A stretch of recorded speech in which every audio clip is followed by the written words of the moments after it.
Assalamualaikum warahmatullahi wabarakatuh. Alhamdulillah, alhamdulillah rabbil alamin. Teman-temanku,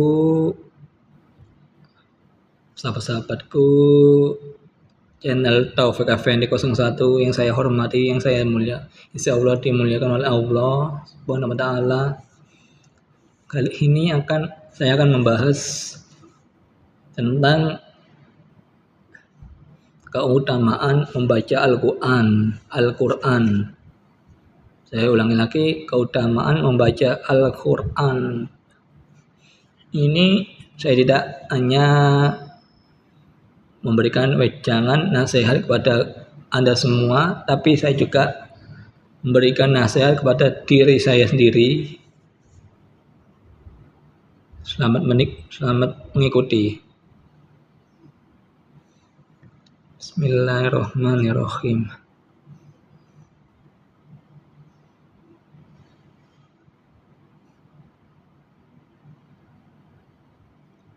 Ramadan sangat istimewa. Salah satunya karena menjadi bulan diturunkannya Al-Quran. Karena Ramadan sering dijadikan sebagai bulan membaca Al-Quran. Umat Islam menjalani ibadah puasa Ramadan. Banyak yang mengisi hari-harinya dengan membaca dan memahami Al-Quran. Banyak keutamaan dari membaca dan memahami Al-Quran. Syekhul Islam Muhyiddin Abu Zakaria Yahya bin Syaraf An-Nawawi dalam kitabnya Riyadhus Shalihin membuat bab khusus tentang keutamaan membaca Al-Quran. Di antaranya, pertama, Al-Quran akan menjadi syafaat atau penolong di hari kiamat untuk para pembacanya. Saya ulangi lagi, Al-Quran akan menjadi syafaat atau penolong di hari kiamat untuk para pembacanya. Dalam sebuah hadis yang diriwayatkan oleh Abu Umamah radhiyallahu an, dari Abu Umamah radhiyallahu an, aku mendengar Rasulullah SAW bersabda, bacalah Al-Quran, karena sesungguhnya ia akan menjadi syafaat bagi para pembacanya di hari kiamat. Hadis riwayat Muslim. Kedua, orang yang mempelajari dan mengajarkan Al-Quran merupakan sebaik-baik manusia. Dalam sebuah hadis yang diriwayatkan oleh Utsman bin Affan radhiyallahu an, dari Utsman bin Affan radhiyallahu an, Rasulullah SAW bersabda, sebaik-baik kalian adalah orang yang mempelajari Al-Quran dan mengajarkannya. Saya ulangi lagi, dari Utsman bin Affan radhiyallahu an, Rasulullah SAW bersabda, sebaik-baik kalian adalah yang mempelajari Al-Quran dan mengajarkannya. Hadis riwayat Tirmizi. Ketiga, orang yang mahir membaca Al-Quran, maka kelak ia akan bersama para malaikatnya. Saya ulangi lagi. Ketiga, untuk orang-orang yang mahir membaca Al-Quran, maka kelak ia akan bersama malaikatnya. Dalam hadis yang diriwayatkan oleh Aisyah radhiyallahu an berkata bahwa Rasulullah SAW bersabda, orang yang membaca Al-Quran dan ia mahir membacanya, maka kelak ia akan bersama para malaikat yang mulia, lagi taat kepada Allah.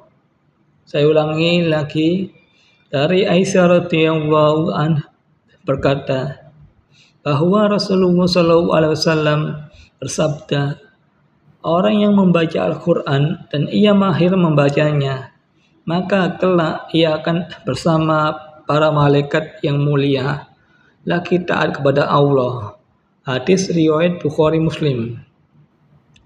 Keempat, untuk mereka yang belum lancar dalam membaca dan menghatamkan Al-Quran tidak boleh bersedih, sebab Allah tetap berikan 2 pahala.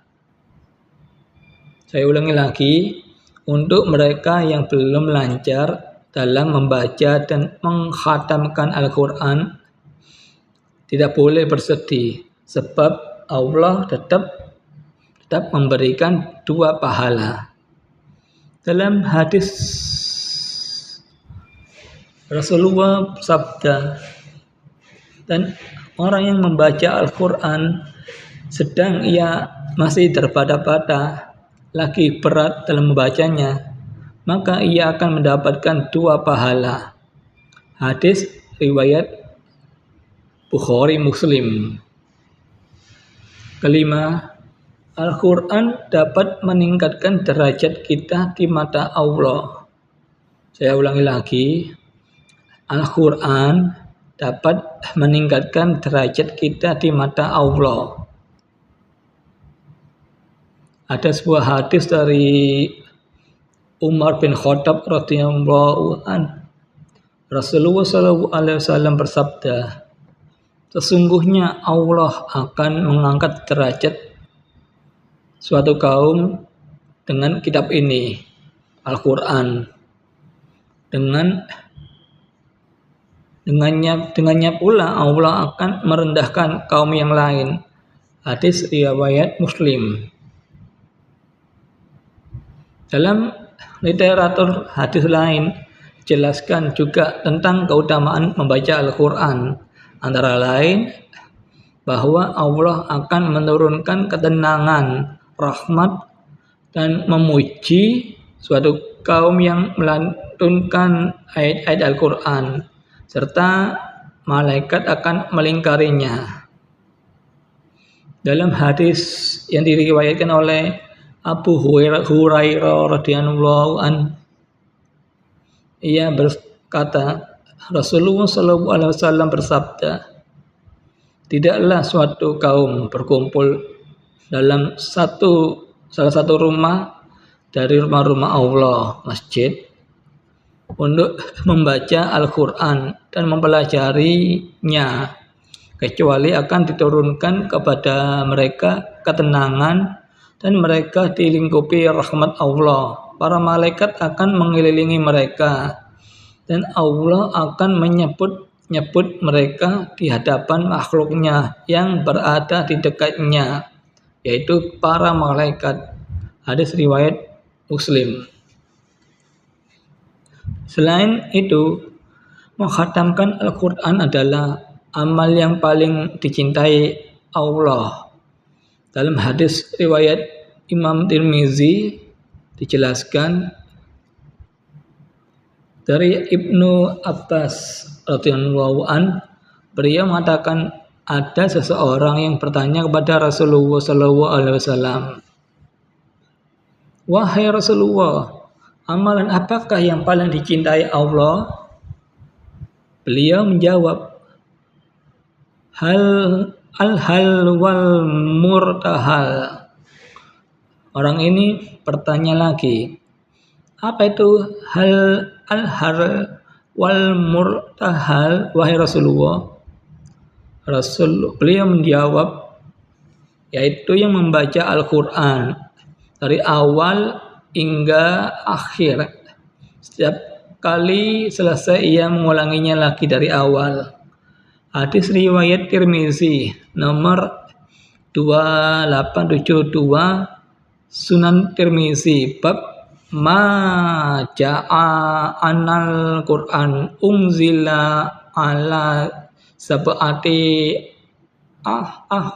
Ruf juz 10 halaman 202. Mari isi Ramadan dengan membaca dan mengkhadamkan Al-Quran serta memahaminya. Teman-teman, kita seharusnya malu loh teman-teman. Kita punya Al-Quran di rumah, namun kita tidak membacanya Al-Quran. Sehingga Al-Quran kita berdebu. Betapa malunya kita. Sedangkan saudara-saudara muslim kita yang ada di pelosok itu, seperti di pondok-pondok pelosok itu, Al-Quran mereka itu banyak yang sobek, berlubang-lubang, sehingga mereka tidak bisa dengan tenang untuk membaca dan menghafalkan Al-Quran. Dan ingat teman-teman, debu yang menempel pada Al-Quran kita yang ada di rumah itu akan meminta pertanggungjawaban kita di hadapan Allah. Debu akan menjadi penghalang kita untuk masuk surga. Ketika seorang hamba akan masuk surga, namun debu yang nempel di Al-Quran berteriak, "Wahai Allah, jangan kau masukkan orang ini ke dalam surga." Lalu Allah berfirman, "Kenapa wahai debu? Saya adalah debu yang selama di dunia menempel di kitab Al-Quran dia, dan dia tidak pernah membaca Al-Quran selama di dunia ini, dan jarang sekali membaca Al-Quran, sehingga kami para debu sangat tebal sekali menempel di Al-Quran dia." Maka Allah pun menyuruh malaikat untuk menyeret hamba tersebut untuk masuk ke dalam neraka.